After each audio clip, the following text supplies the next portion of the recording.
तो स्वागत है आपका हमारे इस नए वीडियो लेक्चर में, जिसमें मैं आज आप लोगों को दिल्ली सल्तनत के बारे में बतलाने वाला हूं। जैसा कि आपको पता होगा कि दिल्ली सल्तनत पे 5 राजवंशों ने शासन किया। एक था गुलाम वंश, जिसका शासनकाल था 1206 से 1290 तक। उसके बाद खिलजी वंश आया 1290 से 1320 ईस्वी तक इन्होंने शासन किया। उसके बाद आया तुगलक वंश। तुगलक वंश ने 1320 से लेकर 1414 ईस्वी तक शासन किया। उसके बाद आया सैयद वंश। सैयद वंश ने 1414 से लेकर 1451 ईस्वी तक शासन किया। उसके बाद आया लोधी वंश। लोधी वंश ने 1451 से लेकर 1526 तक शासन किया। दिल्ली सल्तनत में अगर आपसे पूछा जाए कि दिल्ली सल्तनत में सबसे अधिक समय तक किसका शासन रहा, तो कौन था? तुगलक वंश था। कितना वर्ष शासन किया? 94 ईयर्स शासन किया दिल्ली सल्तनत पे। उसके बाद नेक्स्ट आता सबसे कम शासन किसने किया था? तो खिलजी वंश ने किया था। कितना वर्ष? 30 वर्ष शासन किया। अब हम लोग गुलाम वंश के बारे में विस्तार से पढ़ेंगे। किसके बारे में? तो गुलाम वंश के बारे में। तो गुलाम वंश के संस्थापक कौन थे? कुतुबुद्दीन ऐबक था, जो कि एक दास था, गुलाम था। तो गुलाम वंश, कुतुबुद्दीन ऐबक गुलाम वंश और दिल्ली सल्तनत के कौन थे? संस्थापक थे। 1208 में दास्ता से मुक्ति मिली थी। किसे? कुतुबुद्दीन ऐबक को। इसका राजधानी क्या था? दिल्ली सल्तनत का शुरुआत में कुतुबुद्दीन ऐबक के समय में लाहौर था। अजमेर में 2.5 दिन का झोपड़ा नामक मस्जिद बनवाई थी। जैसा कि आपको पता होगा, 2.5 दिन का झोपड़ा क्या है? एक मस्जिद है। अजमेर में 2.5 दिन का झोपड़ा नाम का मस्जिद बनवाया था। किसने? कुतुबुद्दीन ऐबक ने। उसके बाद नेक्स्ट करेंट अफेयर निकल के आता है, नेक्स्ट बात निकल के आता है कि अजमेर राजस्थान में स्थित है। अजमेर कहाँ स्थित है? राजस्थान में। यह चौहान वंश की पहली राजधानी थी। अजमेर क्या था? चौहान वंश की पहली राजधानी थी। उसके बाद आपको पता होगा चौहान वंश के बारे में, काफ़ी प्रसिद्ध राजवंश था। अगर उसके बारे में आपको डिटेल में वीडियो चाहिए तो कमेंट सेक्शन में लिख दे कि चौहान वंश के बारे में हमको वीडियो चाहिए। तो नेक्स्ट बात जो है इससे रिलेटेड दिल्ली सल्तनत से, कि अजमेर जो था चौहान वंश की पहली राजधानी थी। उसके बाद आता है अजमेर में ख्वाजा मोइनुद्दीन चिश्ती की दरगाह थी। ख्वाजा मोइनुद्दीन चिश्ती की दरगाह कहाँ है? अजमेर में ही है। और मोइनुद्दीन चिश्ती भारत में चिश्ती संप्रदाय के संस्थापक थे। मोइनुद्दीन चिश्ती क्या थे? भारत में चिश्ती संप्रदाय के संस्थापक थे। मोइनुद्दीन चिश्ती मोहम्मद गौरी के आक्रमण के साथ भारत आए थे। कौन? मोइनुद्दीन चिश्ती किसके साथ आए थे? मोहम्मद गौरी के साथ। और चिश्ती संप्रदाय के संस्थापक कौन थे भारत में? तो मोइनुद्दीन चिश्ती। कुतुबुद्दीन ऐबक ने दिल्ली में कुतुब उल इस्लाम नामक मस्जिद बनवाई थी। कुतुबुद्दीन ऐबक ने दिल्ली में क्या बनवाई थी? कुतुबुल इस्लाम नामक मस्जिद बनवाई थी। इसके यानी ऐबक दिल्ली में कुतुब मीनार का निर्माण कार्य शुरू करवाया था, जिसके बाद इल्तुतमिश द्वारा पूरा करवाया तथा बाद में जिसे तुगलक वंश के शासक फिरोज शाह तुगलक ने इसका पुनर्निर्माण रिकंस्ट्रक्शन करवाया था। यानी कि कुतुब मीनार के बारे में अगर आपको, कुतुब मीनार का जो कार्य मतलब बनने का कार्य, निर्माण कार्य किसने शुरू करवाया था? कुतुबुद्दीन ऐबक ने। और इल्तुतमिश ने इसे पूर्णतः बना लिया था। और उसके बाद इसका रिकंस्ट्रक्शन का काम, पुनर्निर्माण का काम कौन किया था? फिरोज शाह तुगलक ने। 1210 में चौगान यानी कि हॉर्स पोलो खेलते वक्त घोड़े से गिरकर मौत हो गया था। यानी कुतुबुद्दीन ऐबक का घोड़े से गिरकर, यानी कि हॉर्स पोलो खेलते समय, जिसको हम क्या कहते हैं? चौगान कहते हैं। चौगान किस? हॉर्स पोलो खेलते समय उसका क्या हो गया था? घोड़े से गिरकर मृत्यु हो गया था। ऐबक की उपाधि, यानी ऐबक को कौन कौन सा उपाधि मिला था? लखब वंश की उपाधि, हातिम तू की उपाधि, कुरान खां की उपाधि उसे मिला था। और आपको ये जो मतलब ये वीडियो ख़त्म होगा तो उसके लास्ट में हम आपको एक बोनस पॉइंट के रूप में नेशनल पार्क जो है इंडिया का, उसको पूरा मैप के थ्रू आपको पूरा राज्य बाय राज्य दर्शाने का कोशिश करेंगे, और जो कि आपके विभिन्न एग्जाम के लिए उपयोगी होगा। तो फिलहाल हम गुलाम वंश के बारे में पढ़ रहे हैं। अगर आपको इसका वीडियो भी चाहिए तो अगर इसका आपको पीडीएफ चाहिए तो आप बोल दीजिए कि हमको पीडीएफ चाहिए, तो हम आपको PDF दे देंगे।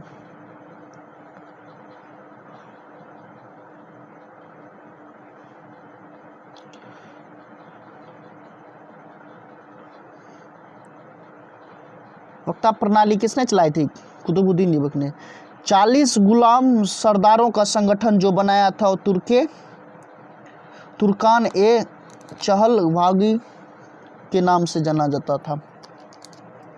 40 गुलामों का जो सरदार था, 40 गुलाम का सरदार जो था, 40 गुलाम सरदारों का जो संगठन था, जो तुर्क ए चिलागा नाम से जाना जाता था, किसने बनाया था?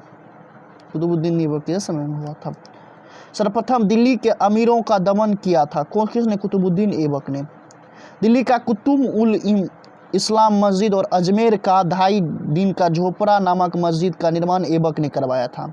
ऐबक ने क्या क्या करवाया था?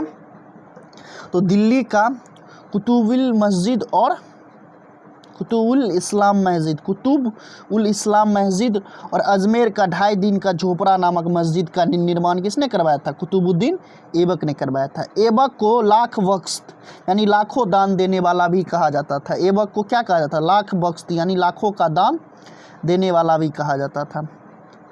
प्राचीन नालंदा विश्वविद्यालय को ध्वस्त करने वाला शासक का सहायक सेनापति बख्तियार खिलजी था। यानी कि प्राचीन काल में जो नालंदा विश्वविद्यालय था उसको ध्वस्त करने वाला जो ऐबक का सहायक सेनापति कौन था? बख्तियार खिलजी। इन्होंने ही ये नालंदा विश्वविद्यालय जो है, इसमें जो भी अध्ययन सामग्री था पूरे विश्वविद्यालय को ध्वस्त करने का काम यही किया था बख्तियार खिलजी ने। उसके बाद ऐबक की मृत्यु 1210 में चौगान खेलते समय घोड़े से गिरकर हो गई थी। इसे लाहौर में दफनाया गया था। यानी कि ऐबक की मृत्यु कब हो गई थी? 1210 में चौगान खेलते समय। चौगान किसे कहते हैं? हॉर्स पोलो को कहते हैं। खेलते समय इसकी मृत्यु हो गई थी। इसे कहाँ दफनाया गया था? लाहौर में दफनाया गया था। ऐबक का उत्तराधिकारी कौन बना था? आराम शाह बना था, जो सिर्फ 8 महीने तक ही आराम शाह बना था, जो सिर्फ 8 महीने तक ही शासक किया। उसके बाद आराम शाह की हत्या इल्तुतमिश 1211 में दिल्ली की। आराम शाह का हत्या कौन कर दिया था? इल्तुतमिश ने कर दिया था। और इल्तुतमिश ने 1211 में दिल्ली की गद्दी पर बैठा। यानी कि ये जो आराम शाह है, आराम शाह कौन था? ऐबक का उत्तराधिकारी था और जो कि एक तरह से मतलब अयोग्य शासक था। और वो जो अयोग्य शासक था उसकी हत्या कौन कर दिया था? इल्तुतमिश ने कर दिया था 1211 में। और उसमें वो दिल्ली के शासक गद्दी पर क्या हुआ? बैठ गया। नेक्स्ट बात टर्म ये आता है दिल्ली सल्तनत से रिलेटेड कि इल्तुतमिश तुर्किस्तान का इवलरी तुर्क था।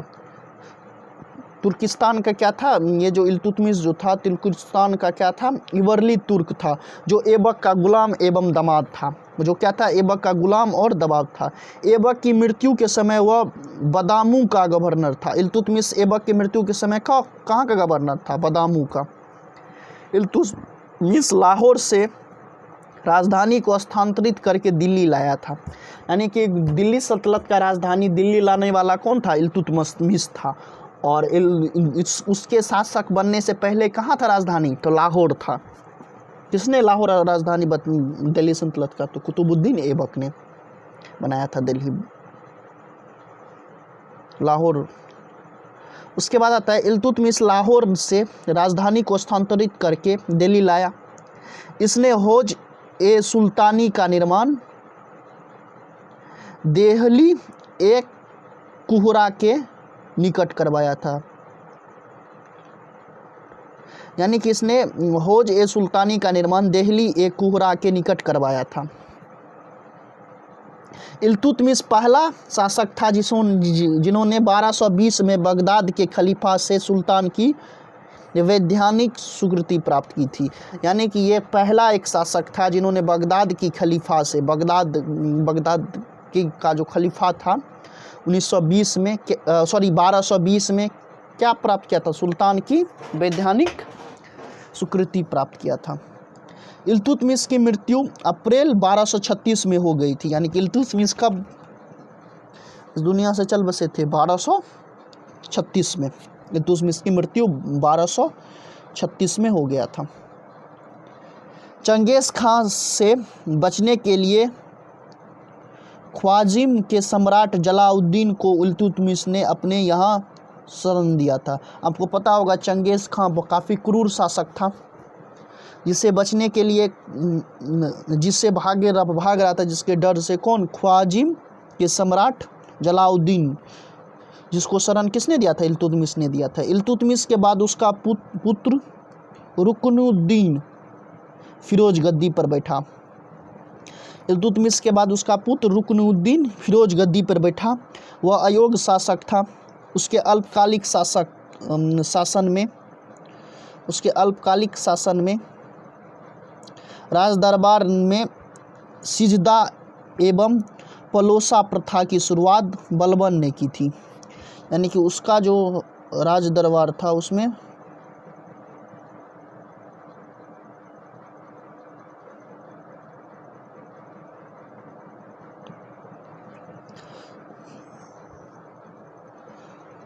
सिजदा एवं पलोसा की शुरुआत बलबन ने की। बलबन ने फारसी रीति रिवाज का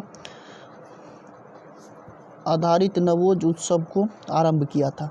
अपने विरोधियों के प्रति बलबन ने कठोर लौह एवं रक्त की नीति का पालन किया था।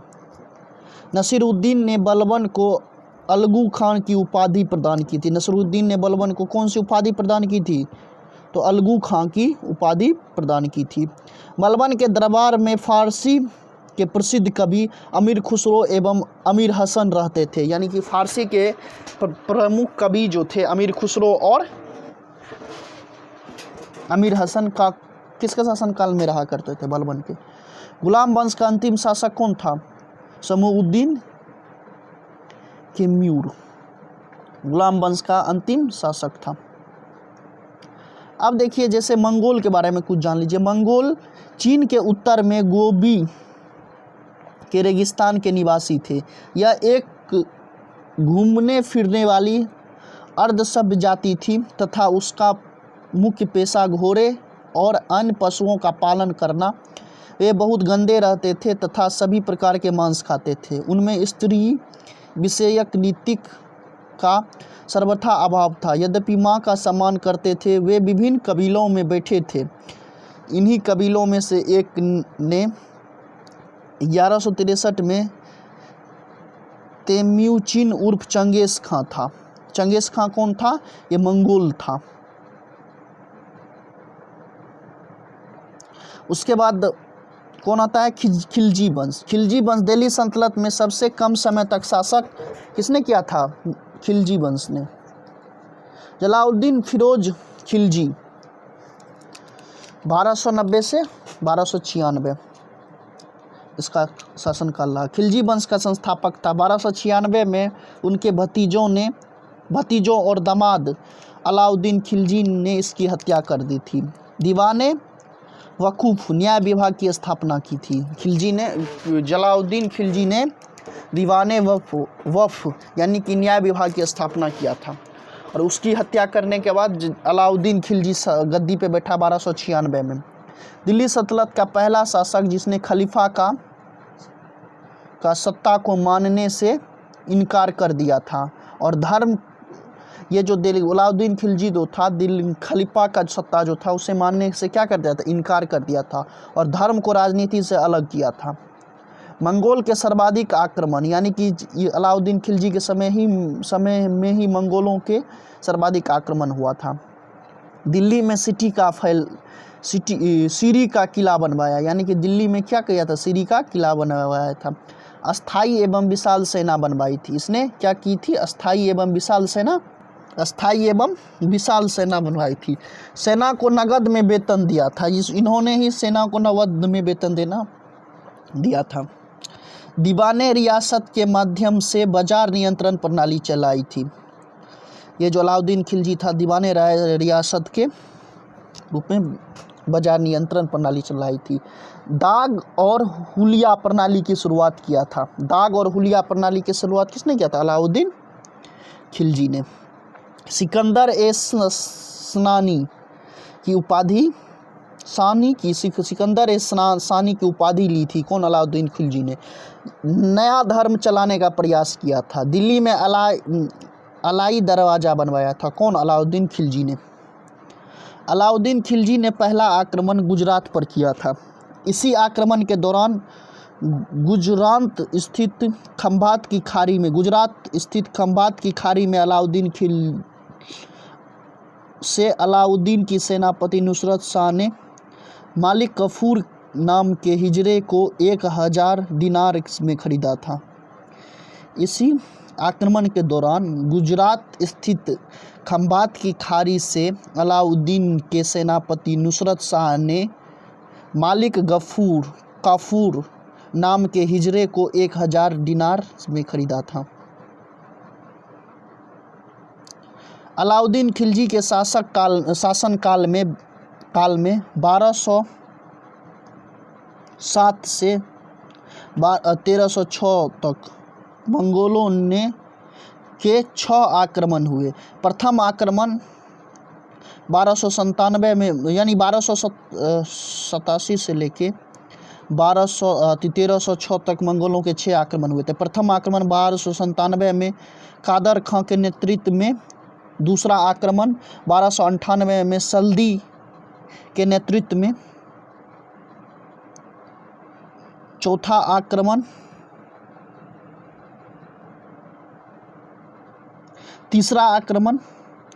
चौथा आक्रमण कब हुआ था? चौथा आक्रमण 1303 में, ताम्बरा। तीसरा आक्रमण 1299 में। तीसरा आक्रमण कब हुआ था मंगोल का? 1299 में। कुतुलुक ख्वाना के नेतृत्व में, त्यागी के नेतृत्व में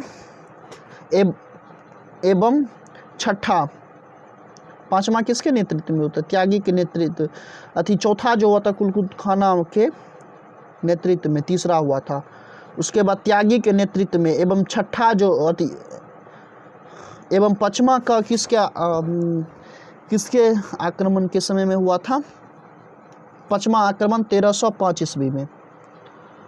अली वेगा और तुर्क के नेतृत्व में छठा आक्रमण 1306 में कबक एवं इकबालमंद के नेतृत्व में हुआ था। अलाउद्दीन खिलजी की मृत्यु 5 जनवरी 1306 को हो गई थी।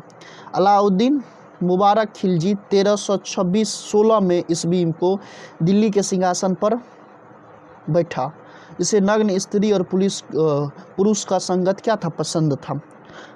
मुबारक खिलजी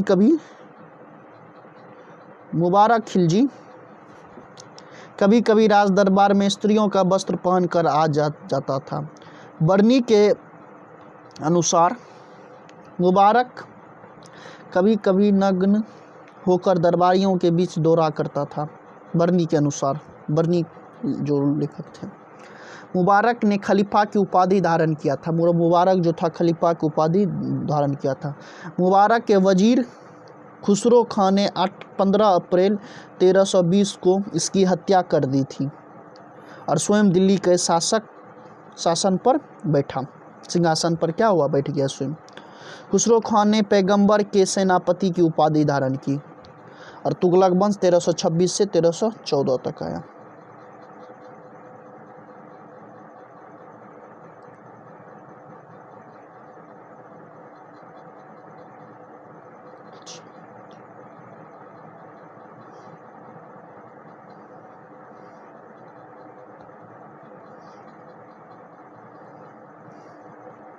तो बस तुगलक वंश के बारे में और विस्तृत जानकारी नेक्स्ट वीडियो लेक्चर में बताएंगे। और ये जो है नेशनल पार्क के बारे में कुछ आप लोग जानकारियाँ ले लीजिए। ये लेह और लद्दाख जम्मू कश्मीर से लग हुआ है ना। लद्दाख में कोई नेशनल पार्क नहीं है। जम्मू कश्मीर में जो भी ये नेशनल पार्क है, आप ये इसका स्क्रीनशॉट ले लीजिए और इसमें आप पढ़ सकते हैं। बिल्कुल बहुत अच्छा से दिया हुआ है। और इससे रिलेटेड हम आगे नेक्स्ट वीडियो आपको नेक्स्ट एपिसोड में लेके आएंगे। तब तक के लिए मैं आपसे बस यही कहूँगा कि हमारे इस चैनल को सब्सक्राइब करें। और जो भी आपको प्रॉब्लम लगा हो वीडियो में, कुछ टेक्निकल इशू के कारण बीच बीच में आवाज़ का कुछ प्रॉब्लम हो रहा था, तो आप नेक्स्ट वीडियो में हम कोशिश करेंगे उसको सुधार करने का। आप शेयर करें, सब्सक्राइब करें, कमेंट सेक्शन में अपना सुझाव दें। तब तक के लिए बाय।